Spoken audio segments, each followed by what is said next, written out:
From Hollywood, the Hollywood Radio Theater.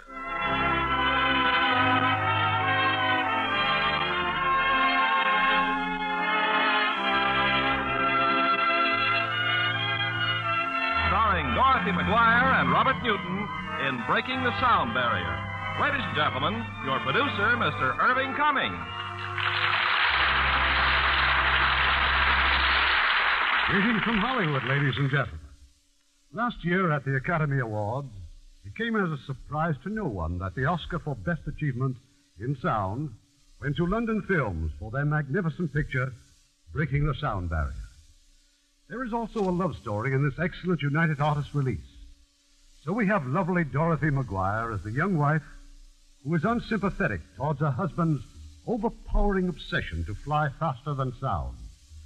And starring as her brilliant but domineering father, that fine actor, Robert Newton.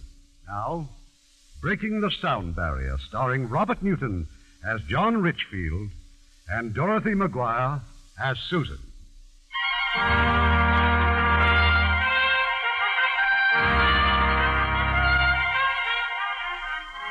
England, 1944. The years of conflict have given rise to a tremendous airplane industry in which no name is more distinguished than Richfield Aircraft. It's early evening. Two callers have just arrived at the Richfield mansion. John Richfield's daughter and her new husband. Well, darling, still frightened? Petrified. Fix a drink for yourself. Father may be a while yet. Riley said he's in the study, meeting with some engineers. Yeah, sure, it's all right. This drink, I mean. Oh, but of course. Imagine running into Phil Peel. Now, why didn't you tell me Phil was working for your father? Darling, I didn't even know you knew him. Oh, wait until you meet his wife. Nice, huh? They don't come any better than Jeff. Tell me again, who was the old boy who showed us around the works? The one I thought was your father? Will Sparks. He's father's chief designer. Sweetest man in the world. Tony, what are you looking at? That photograph on the table. Your brother? Yes. It's so hard to believe. Chris dead almost a year. It was so unnecessary, Tony. So terribly unnecessary. Darling, please, those accidents happen all the time. You still don't understand, do you? Chris wasn't meant to fly. He knew he wasn't. But surely your father would have understood it. Would he? Or would he have called Chris a coward? You. Chris was determined to fly for father's sake. He crashed the first time he soloed. I left this house the day after the funeral. You never told me that. Oh, I've seen Father in London half a dozen times. But this is the first time I've been home since Chris was... Susan! We're in here, Father. Father, this is Tony. Thank you for coming, Tony. Thank you both for coming. R.A.F. Yes, sir. You will spend your leave here, of course. Well, it's a very short leave, sir, just a couple of days. Oh, I'm sorry. But I'm very glad to meet you at last, Tony. I must say I'm surprised at Susan falling for a flyer. Well, time for dinner. Let's go in. You like this house, Tony? Yes, sir. It's quite a place. I hope the paintings interest you. There's some of them quite well known. Of course, Susan hates them all. Too old-fashioned. Well, sit down, sit down. Now, really, Father. Where she gets her taste from, I don't know.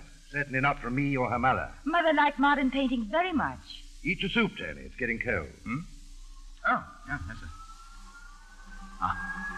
There it is again, Susan, that same sound. Why, yes. Same sound? This afternoon, sir, at the works. I assumed they were testing something. Oh, we're testing something, all right. You're a member of the family now. I don't suppose it'll do any harm for you to have a look at our little secret. After dinner, we'll drive out to the test bed. Listen. I think that's the most exciting sound I've ever heard. It isn't only the sound that's exciting, Tony boy. Wait till you see it. Wait till you see it.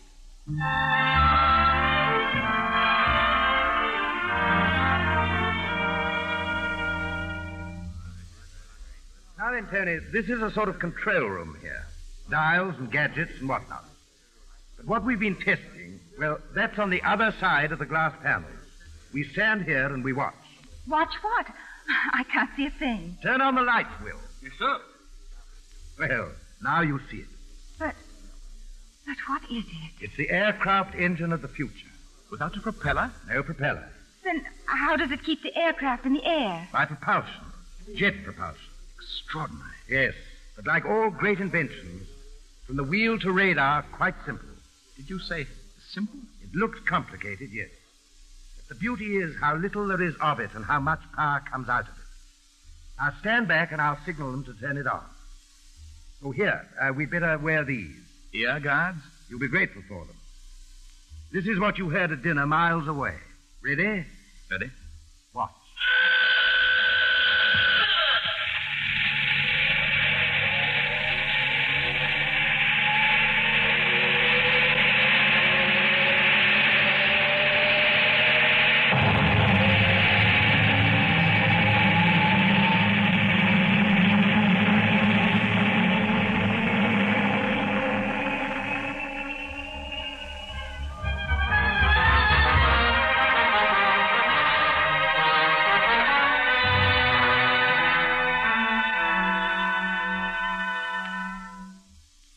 Come in.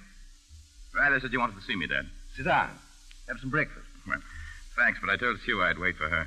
You're leaving very early, aren't you? I've got to get down to the plant. You'll both be gone before I get back. I wanted to say goodbye. Thank you. Also, there's something here I'd like you to see. This box. Go on, open it up. Huh? Right. Just a model of an aircraft. What about it, Tony? Your jet plane. It's fantastic. Model 901. It'll be in the air in another 6 months. No propellers. Speed. The sort of speed we've dreamed about. What's our landing speed? Too high, but we're working on that. Well, goodbye, Tony. And it's nice to have you in the family. Thanks. The war's going to be over someday, Tony. You have any plans? Oh, a few. A lot will depend on how Sue feels about things. I want you to know that there's always a job at the Ridgefield for you. Huh? What sort of job? 901, perhaps. And the others to come. You mean test pilot? Something like that. You write to me and let me know. Good luck.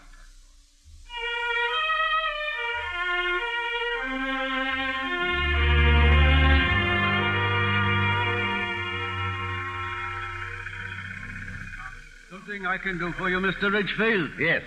You can talk to me, Will. Your last orders were to talk to no one and finish my work. Your work is finished. 901's ready for testing. Ancient history. I've started on 902, remember? All we need for 901 is the right pilot, and I've got him. Your new son-in-law. Not so new anymore. It's been almost a year. But how did you know? Susan and I correspond. We have for years. Then you know that they're coming home? That they're going to live with me? Yes? You'll prove, I trust. I understand he's a fine pilot. No other comments? No other comments, Mr. Ridgefield. 901 will be in very good hands. Thank you, Will.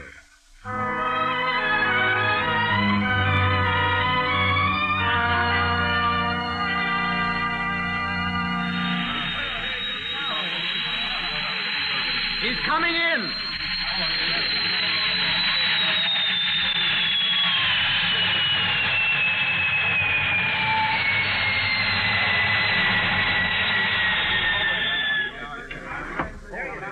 Congratulations. Thanks, Phil.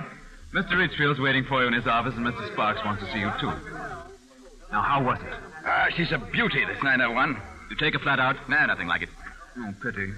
I thought perhaps you'd be the first man to get through the sound barrier. Just between us, Phil, there ain't no such thing. Well, you ought to check up on your supersonics. Not to mention the comic books. What's so ruddy peculiar about the speed of sound? We all know exactly what it is, don't we? 750 miles per hour at ground level. Exactly. If we go any slower than that, we can hear ourselves going. If we go faster, we can hear ourselves coming. It's a mere matter of acoustics. See you later, Phil. And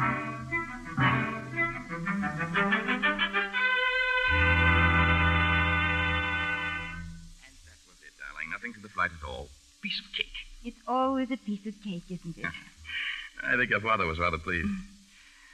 Now, what was your day like? As a matter of fact, pretty good. Tony, I've got the most wonderful news. Huh? Not just one bit of news, but two bits of news. Well, one's not really quite so wonderful as the other, so I'll start with the less wonderful, shall I? Well? You know that little house on Andrews Corner? So? I think we can have it. It belongs to that fellow Franklin, doesn't it? Yes, but he's leaving. But this place isn't so bad, is it? Well, it's a bit large, of course. But don't you see, darling, if we had a place that really belonged to us... What about your father? He'd hate us leaving him. He'll hate you leaving him. He'll hate his daughter leaving him, too. Darling, Don't you know by now how Father and I really feel about each other? Well, I know you don't always see eye to eye, Oh, but... eye to eye.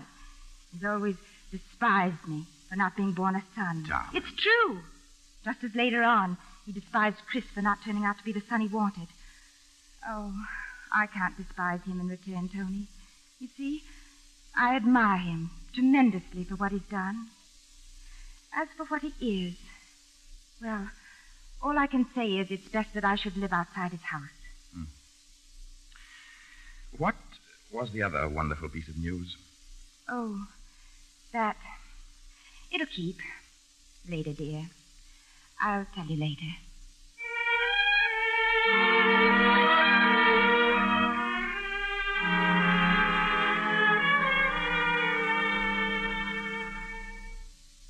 Dinner was excellent, Susan.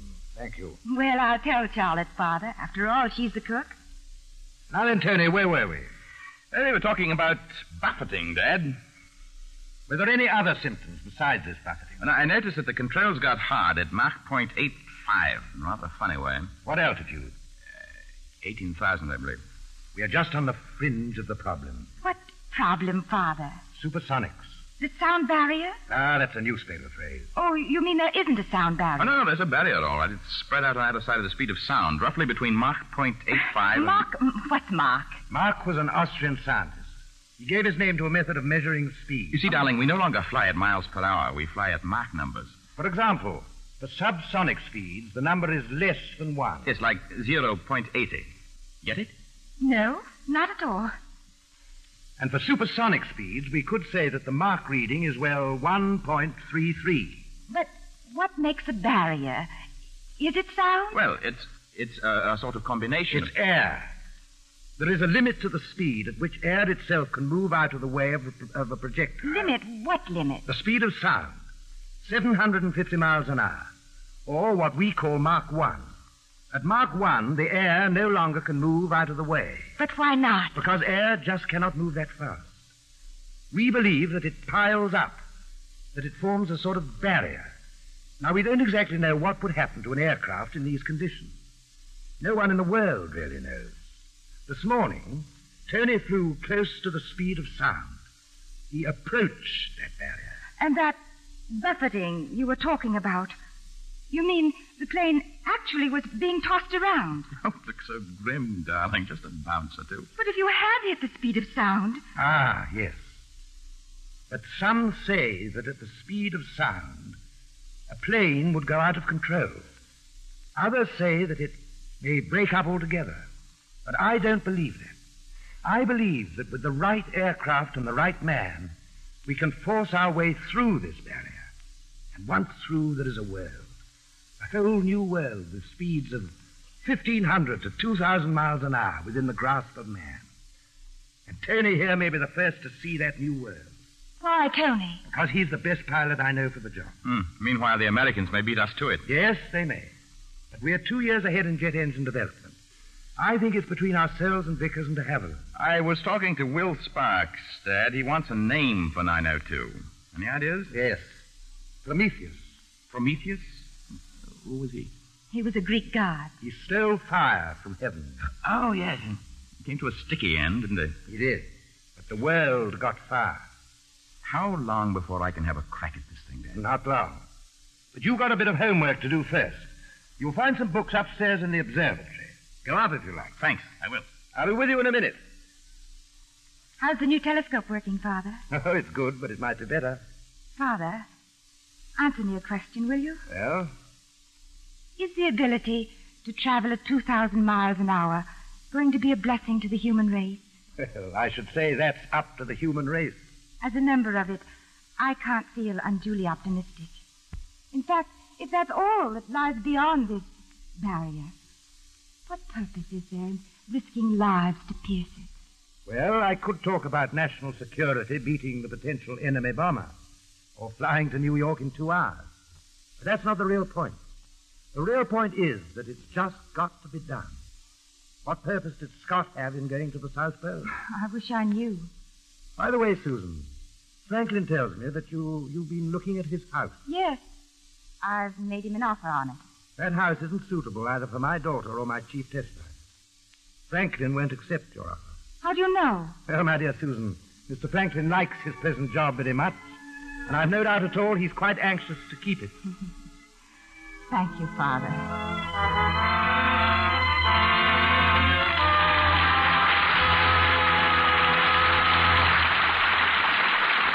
Make a friend, and you make an ally. There's a thought for you to keep in mind, as many another American has. G.J. Watamul, a naturalized United States citizen, has done much to bring the fruits of democracy to his native country, India. As one of Hawaii's most successful merchants, Watamul, with his American wife, established the Watamul Foundation over 15 years ago to bring Indian students to America. The first year, they offered 14 fellowships, paid for the students' passage to the United States and their tuition at a university of the candidate's choice, and gave them $150 a month for 2 years' living expenses. Since the foundation was begun, industries all over America have offered their services to the Watamuls in helping Indians learn modern techniques in pediatrics, the control of epidemics, food canning, and the building of machinery. Through the years, the Watamuls have expanded their program to sponsor and exchange goodwill ambassadors between the United States and India. We should be especially proud of G.J. Watamul, who, as an American citizen, has proven to peoples of two nations that by helping others, you help your country. Now, our producer, Mr. Cummings. Act Two of Breaking the Sound Barrier, starring Dorothy McGuire as Susan and Robert Newton as John Richfield, with Lamont Johnson as Tony.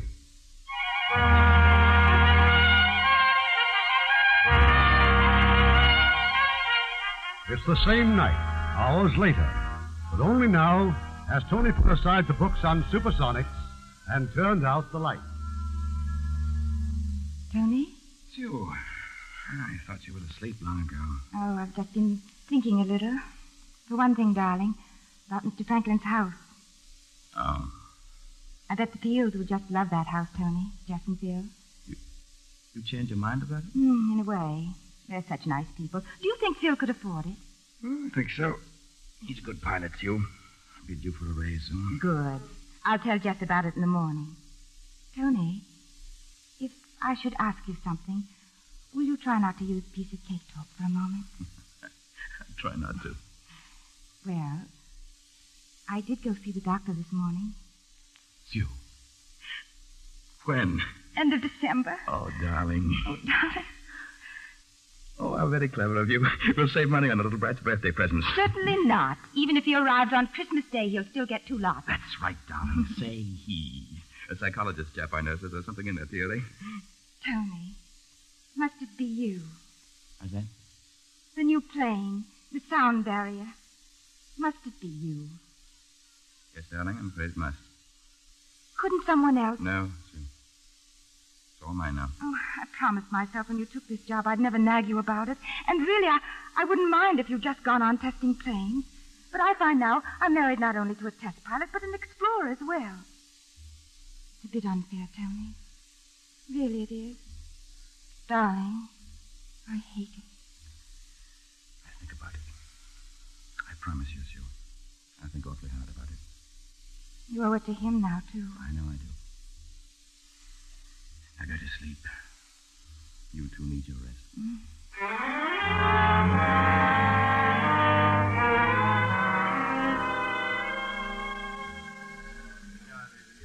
I hate to bother you, Dad. I know you're busy. Come in, Tony boy, come in. Problem? In a way. I just heard about Jeffrey de Havilland. Yes, pity. Great pity. Just what did you hear, Tony? Not very much. But he was killed when his jet plane exploded. Do they know what happened? No, they'll never know. What speed was he making? The fastest yet achieved anywhere on Earth. The plane disintegrated. There's nothing left to tell. He must have hit something, huh? He hit the speed of sound. Well, Tony, it looks as if I might have been wrong. But you can't get through this sound barrier. That was a great aircraft flown by a great pilot. Yes, I know. Well, do we go on or do we stop? That's for you to decide, isn't it? Yes, I suppose it is. I wanted to know how you feel about it. Could we get a full report on de Havilland's accident? I've already requested If one. I could look at that, it might help us. Well, see you at home, Dad.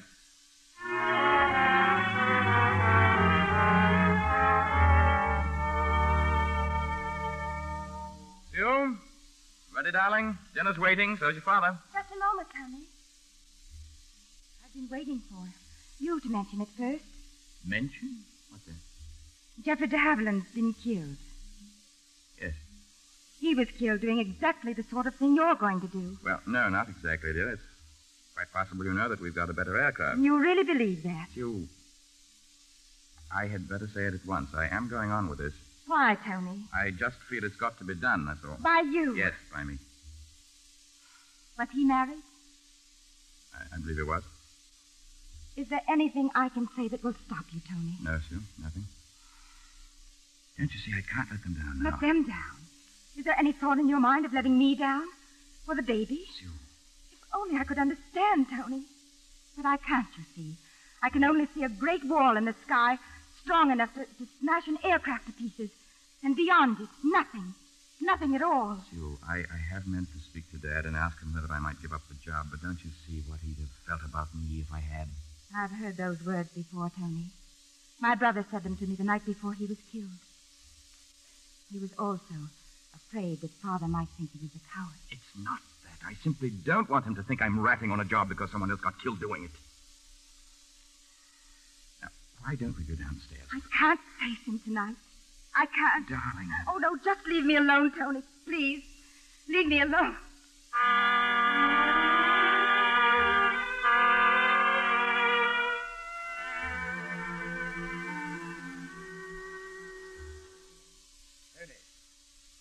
Well, where Susan? She's not feeling very well. Lying down, I believe. You know, when I first started flying, some people, religious people, thought what we were doing was wrong. They thought we were breaking the law of nature. Sounds ridiculous, of course, but they used to say that if God had meant us to fly, he'd have given us wings. Well, this sound barrier, people might feel again that God put it there for his own good purposes, that it cannot be broken, that it would be wrong to try. Now, I wouldn't blame anyone who believed that. I wouldn't blame them at all. Do you believe that, Tony? No. No, I don't. Well, we may as well have dinner. I'll have Riley bring a tray to Sue. Thank you, sir.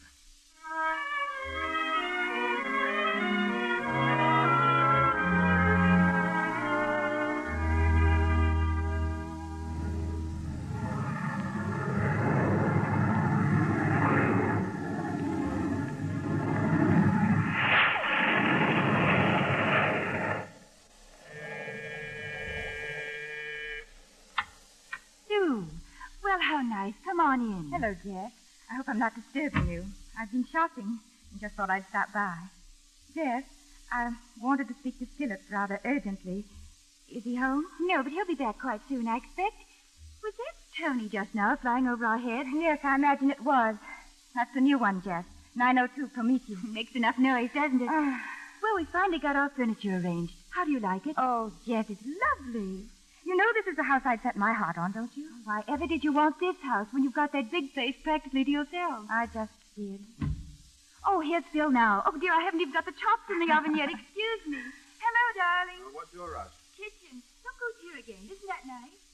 Hello. Hello, Phil. I was passing by and I thought perhaps Well, it was a fine thought. Now, come on, come and sit down. Tony said you took the Prometheus up yesterday. How was it? Wonderful. Oh, why does everyone I'm fond of have to be a test pilot? Why can't they sit in offices like the rest of humanity? The rest of humanity doesn't know what it's missing. When Tony's flying these days, I try to go to the cinema. You can't hear the sound of the plane so clearly in there. Phil, how does Jess feel about all this? Well, I think she accepts it just as a job like any other. I wish I were like Jess. I'm not that brave, I'm afraid. Wait till after you have the baby, you'll forget all about it. That's what Tony says. When is he testing the Prometheus at full speed? I don't know. I think you do. But perhaps it's best you shouldn't tell me. What is he doing with it now? Oh, just a routine flight. Staying for lunch, aren't you? If you'll have me, I'd like to very much. She's staying for lunch, Jess. Well, of course she is. You mustn't worry, you know. There's no better pilot in the country than Tony. Phil, I believe that to have courage, one must also have understanding. If only I could understand the purpose of it. You know, I don't think that sort of understanding comes from up here at all. It comes from the heart. Now, come on, cheer up. Let's have...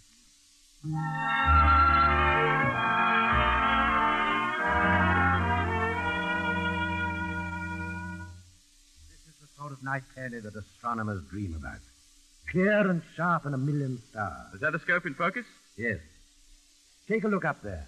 What would I see? The galaxy of Andromeda. How far away is it? Oh, about 700,000 light years.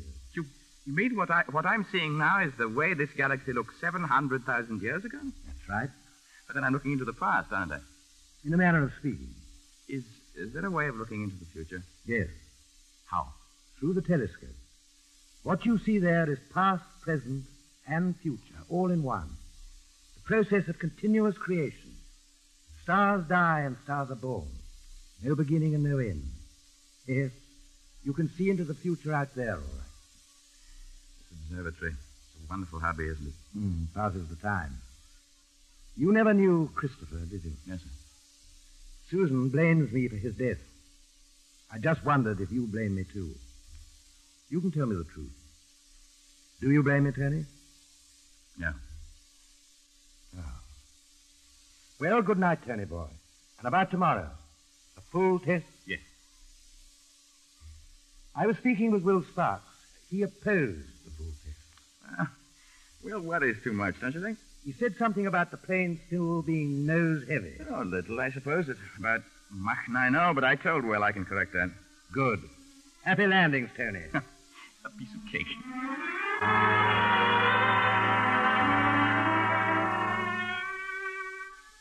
Tony? Oh, sorry, darling. Later now. I've been up gassing with the old man. Are you flying tomorrow again? Oh, just the usual bumble round. At what time? 8 o'clock. I'll see that film at the palace. Wish I could go with you. It's quite good, I hear. Darling, Yes? about the baby. Do you mind if we call him John? I think I do. Well, good night. Good night, my love. Pity. What? But I didn't meet you 10 years ago. Why? I'd have had 10 years longer of being married to you. Tony.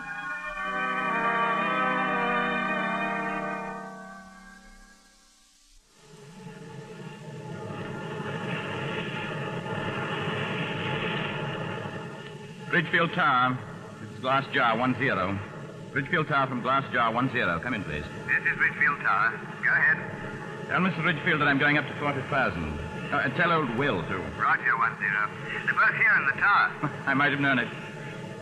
But I'd try our first at a marked number of about .9596. Roger.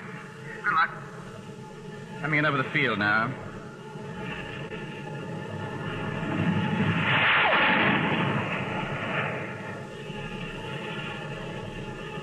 Flying level, 30,000 feet. Conditions pretty near perfect. I've got another 10 to climb. Out.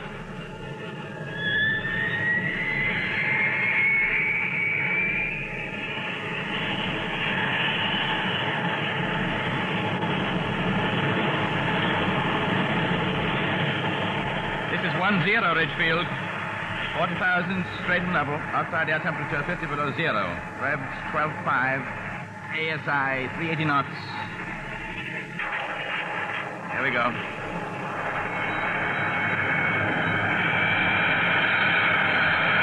Mach .90. No buffeting. You hear that, Will? No buffeting. Trim correct. Increasing speed.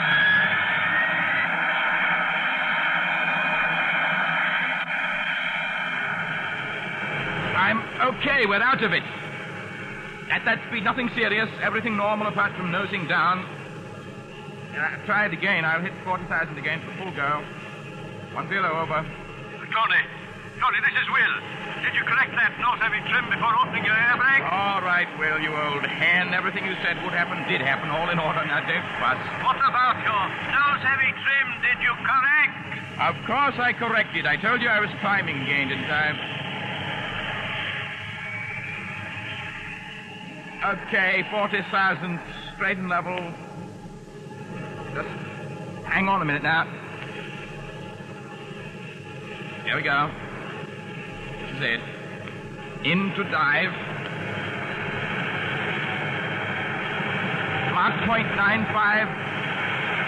Buffeting. Nose heavy. Swimming back.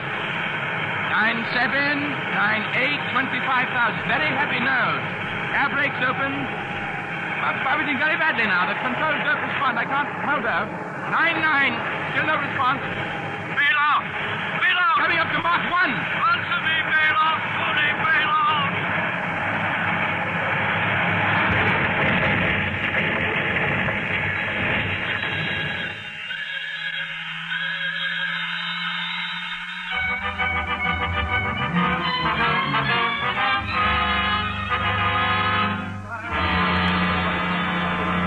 Let me through. Let me get through. Susan, no, get back. Oh, Will. Why did you come here? Why? I wanted to. He's dead. Tony's dead. He's dead. You've seen your father? He told you? No, Phil told me. He came after me. I was at the cinema. I could hear the plane when he took off. What are they doing over there? All those men. What are they looking for? The wreckage. It's got to be cleared. I want to see it. No, there's nothing to see. Just a great hole in the earth. My father. Is he here now? No, he was here for an hour or more. He's gone now. Oh, Will. Will. I don't know what to say to you, Susie, love. I just don't know what to say. I don't know where it went wrong. I can't fathom it. I suppose I've got too old to be designing aircraft. What are you going to do? I don't know. I hadn't thought. I must go somewhere. No, Susie, please don't. I'm thinking of your father. I know how things are between you, but don't leave him alone now. Not for a bit, anyway. I'm going now, Will. Please, don't blame yourself.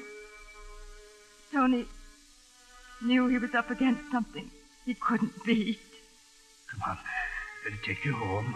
No, not home. We'll see you. No, I never want to see him again.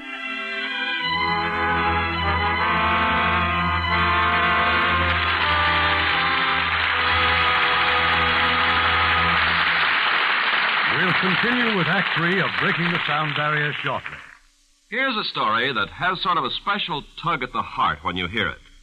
An American soldier with a camera spotted a cute little Japanese boy playing outside the family home in northern Japan.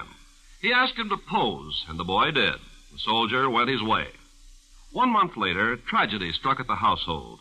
The little 7-year-old boy was dead of influenza. His father, realizing that there was not even a recent snapshot to remember his son by, remembered the passing serviceman, and he asked the United States Army for a copy of the picture. Ordinarily, that would seem like a pretty hopeless task, to find among all the Army's picture-taking soldiers the one guy who'd taken that picture. But one man set out to do just that, PFC Stephen Toole of the 19th Infantry Public Information Office.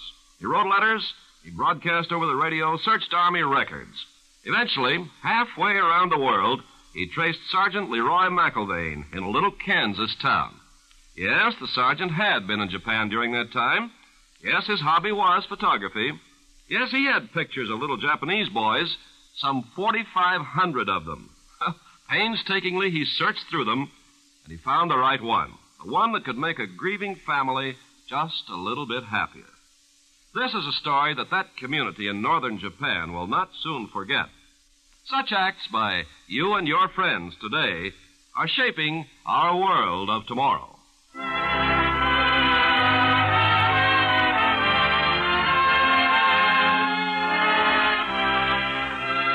We pause now for station identification.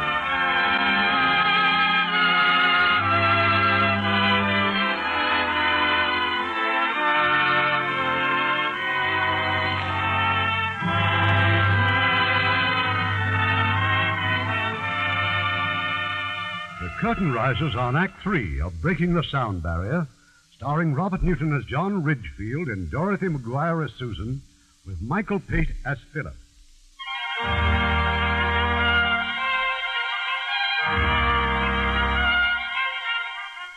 Months have gone by, but Susan has not returned to her father's house, not even after the birth of a child.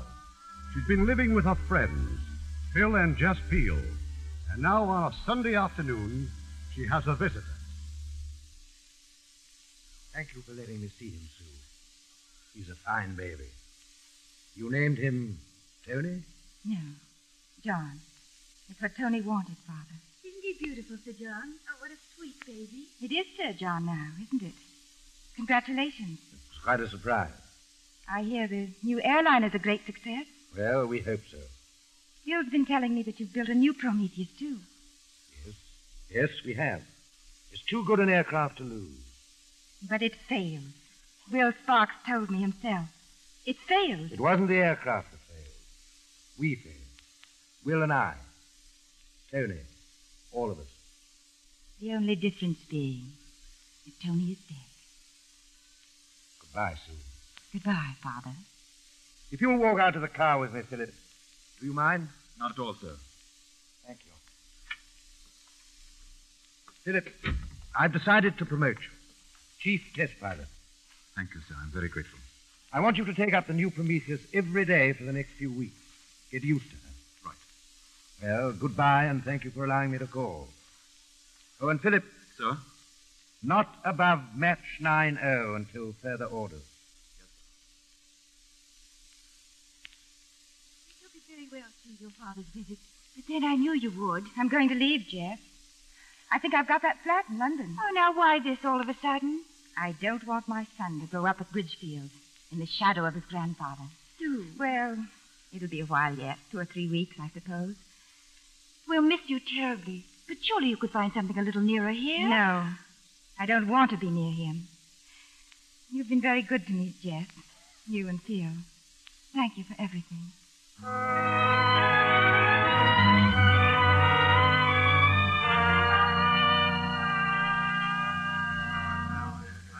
This is what you do all day long, huh? Well, just sit and stare. I'm thinking of the new ship and what's to prevent it from crashing into the earth. Oh, cheerful old toad, aren't you? Well, seriously, is it possible that at the speed of sound the controls are reversed? The speed of sound, I suppose anything's possible. Why? Well, once during the war, I put a Spitfire into a flat-out dive. Well, no particular reason, just youthful high spirits. I think now that I hit the sound barrier. I remember that the more I pulled on the stick, the harder the nose went down. Well, the same thing happened to me this morning. You're not supposed to do a high Mach number. I know, but I did. Both times I had the feeling that if I'd had the guts to push the stick forward instead of pulling back, I could have come out without having to lose speed. Now, what do you think?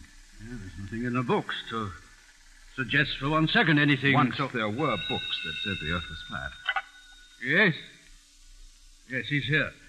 I'll tell him. For you, Ridgefield. You're wanted in his office right away. I wonder what I've done this time.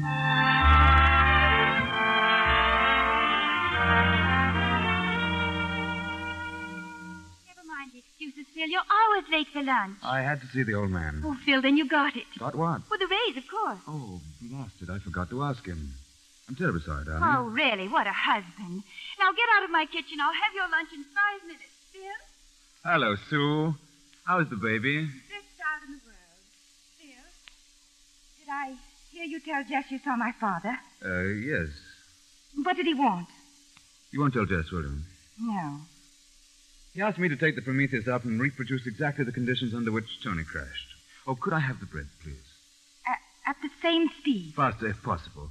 The bread. Oh, thanks. When? Tomorrow. Are you going to do it? It's not an order. I don't have to do it, Sue, but I must. Why must you? Well, I only know that if I don't, I never want to fly again. Here you are, Phil. I hope it isn't done to death, but we do have lunch around here at 1. Well, it looks simply lovely. What is it? Fancy you're forgetting to ask for a raise. Oh, I shouldn't worry about it, Jess. It'll come through. Well, then it's safe to buy a new linoleum for the kitchen. Mm-hmm. Oh, thanks, darling. Really, you're quite bright, aren't you?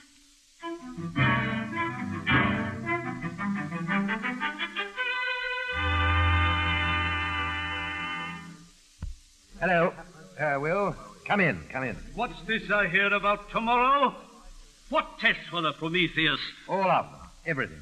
Wasn't Tony enough for you? We learned a lot from Tony's crash. Just enough to know that to fly at the speed of sound is death. Haven't you ever heard of a pilotless aircraft? This problem can't be solved with pilotless aircraft. Not for years, anyway. For a few years, one way or another. Important to me. I may not have so many of them. You've been knighted. What are you after now? A peerage? You better get out, Will. I'm sorry for you, Sir John. I don't know what devil it is that's eating you up, but it can't make life any too happy for you. We'll run the test tomorrow as scheduled.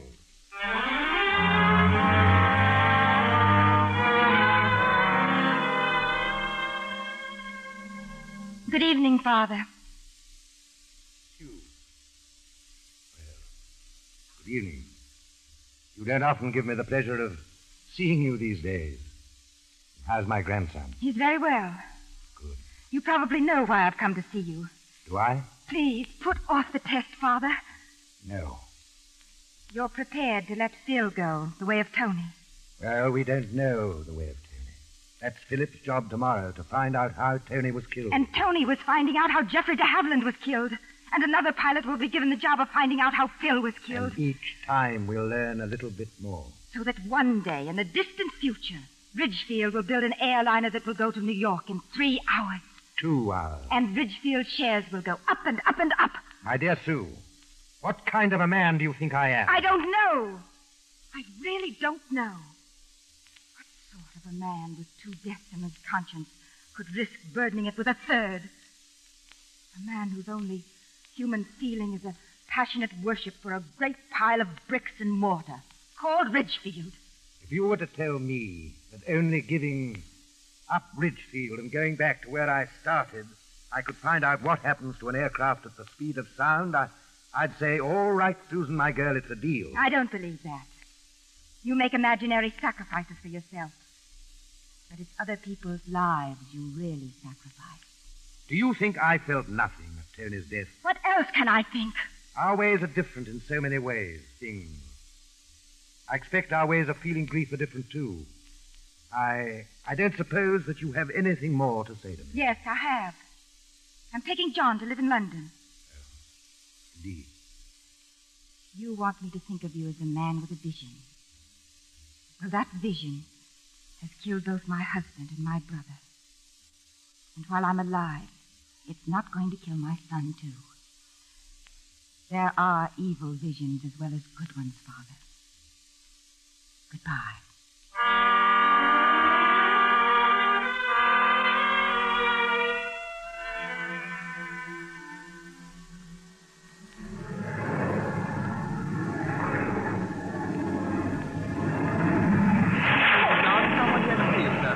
Your daughter. Susan. You sound surprised, Father. I am. I rather thought you'd already left for London. If there'd been a train, I would have left. There's one this afternoon. I do thank you for coming here. After our little talk last night, I didn't think you would. I can't imagine why you sent for me. At first, I thought you'd call the test off after all. But that was very foolish of me, wasn't it? That's still up there now, isn't it? Yes. Usually I go to the tower. But I can listen to what he has to say here just as well. Oil pressure normal, but JPT seems a little high. I'm still climbing. We'll call you again later, 1-4 out. Before you go off, I wanted to know what school you got John down for. And that's all you wanted to say? Good schools are not to a penny. You've got to think. Oh, well, surely there's plenty of time. 1-4 to tower. Weather conditions ideal. I'm going to make my first run level at full throttle. Still climbing. Susan, where are you going? Just to the window. I'm being silly again, aren't I? Thinking I could see him up there. Leveling out now. 40,000. All right, all set. Increasing speed. Revs 12.5. Mach 0.88. 0.89. Slight bumping. 0.90. Getting nose heavy now. Correcting. Throttling back. Run completed. I'm sorry, Father. I can't take any more. No, don't go. Stay and talk. Don't leave me alone. 1-4 to tower, still at 40,000. That speed's just quite controllable. There was a slight port wing drop, but nothing serious.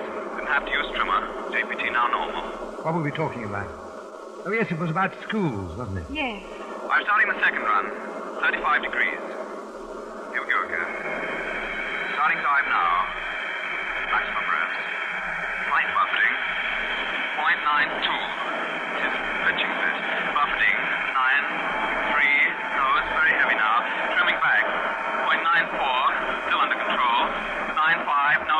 slowing down.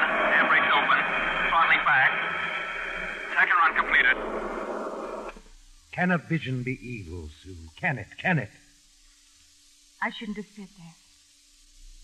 It's a terrible thing to make a man doubt everything he's ever lived for. If I've killed them both for nothing, it can't be true. Can it? Can it? This is 1-4 to Richfield Tower. 40,000 again. All right, this is it. Third and last. Deepest possible dive, full throttle. Here we go. 9-5. Buffeting. 9-7. 8. Out of control. 35,000 feet. Air brake down. Throttling back. Pulling out of dive.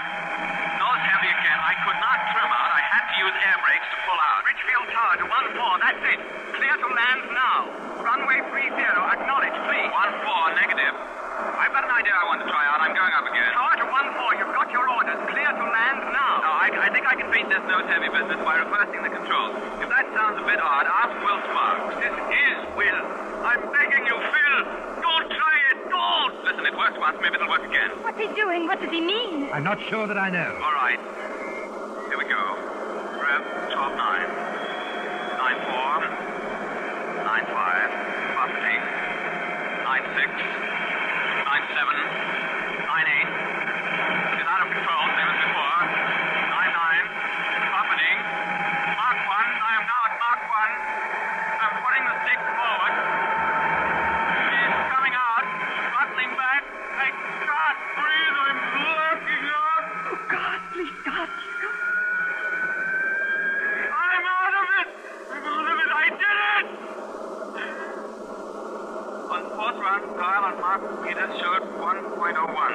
Corrected nose heavy trim by putting the stick forward. Have you got that? Stick forward. I'm landing now. 1-4 out. Oh, he's got through. Father, do you hear me? It's all right. He's got through. You do me a favor, will you? You won't tell anyone what happened in this office this afternoon. Do you think I would? Tower. I'd better get over to the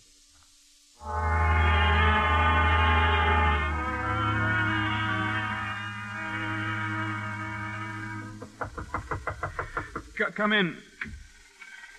Jess, what in the world are you... Oh, good. I finally found you. Darling, I've been all over searching for you. Now, what are you doing? I'm changing my clothes, and will you please shut that door? Oh. Flying talk? Yes, dear. I just landed. I think I may have done it, Jess. Broken through the barrier. Oh, well, that's nice. You see, I simply had to find you because, well, look, here's the linoleum sample. Masons are having a very big special on the pattern, but if I don't... Now look, darling, I Well, just... the point is, Phil, if we don't make up our minds by tomorrow, we'll have to pay the regular price. Oh, darling, you do like the color, don't you? Yes, it's lovely, dear. It's quite fine. But you're not even looking at it. Oh, Phil, will you please pay attention? I'm sorry. Yes, it's fine. Absolutely fine. Oh, good. That's lovely. Sorry I have to rush, but they close soon, you know. Bye-bye, darling. See you at home.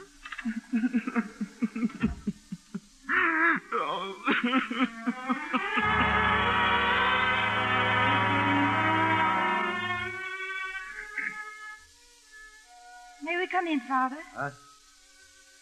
Oh, I thought I heard a car. Riley said we'd find you up here. At the telescope, he said, as usual. Let me see the baby. Easy now. He's fast asleep. Mm-hmm. He has a look of Tony. His eyes. What's this, Father? Just a photograph of the moon. Oh, I never knew it could look so unfriendly. It's an unfriendly universe. Do you believe that? Unfriendly only because it's unconscious of our existence. That's a depressing conception. It doesn't depress me. In our fight with the universe, it gives us the advantage. Must it always be a fight? Yes, I think it must. It wasn't for nothing that we've been given so many weapons to fight with. Such as? Imagination, for one thing. Which some people call vision, don't they? Yes, some people do. Dad, I wish you'd told me. Told you what? How alone you must have been. Even Will has more imagination than I. I am sorry. There's no need to be. I must put John to bed. Yes. He's no right to be about as late as this. You mustn't keep your car waiting. The car's gone, Father. We've come home. Susan. Yes. Thank you.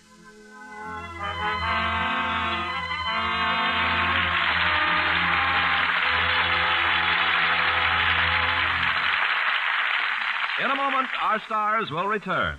When the news reached the 10th Air Rescue Group in Alaska that a diphtheria epidemic had hit the tiny Eskimo village of Nundalton, there was an immediate response from the men of the outfit. They volunteered to fly through the treacherous northern skies, landing on frozen wastes where no plane had been before, and they evacuated over 130 people. It takes courage of a very definite sort for a man to face combat, to engage an enemy on a battlefield. It also takes courage to risk life and limb in performing a service of mercy, not in the line of duty, but straight from the heart. Such acts as these, by you and your friends today, are shaping our world of tomorrow. Now, Mr. Cummings with our stars. And here they are for a curtain call, Dorothy McGuire and Robert Newton.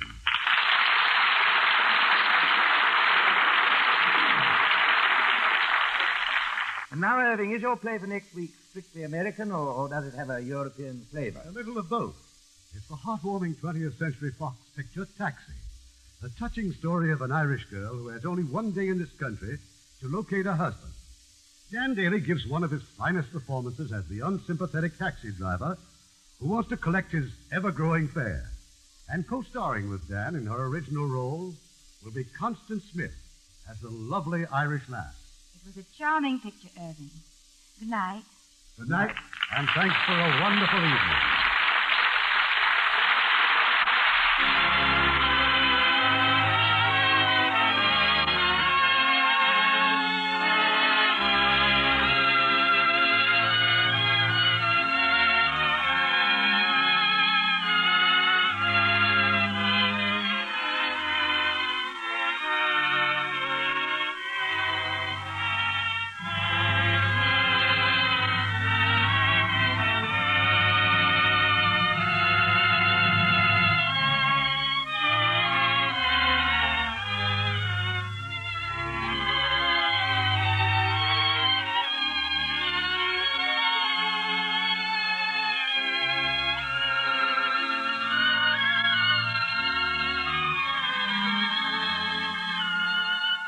Hollywood Radio Theater is produced by Mr. Irving Cummings, our orchestra directed by Rudy Schrager. This is Ken Carpenter inviting you to be with us again next week for another worldwide presentation of the Hollywood Radio Theater, brought to you through the facilities of the United States Armed Forces Radio and Television Service.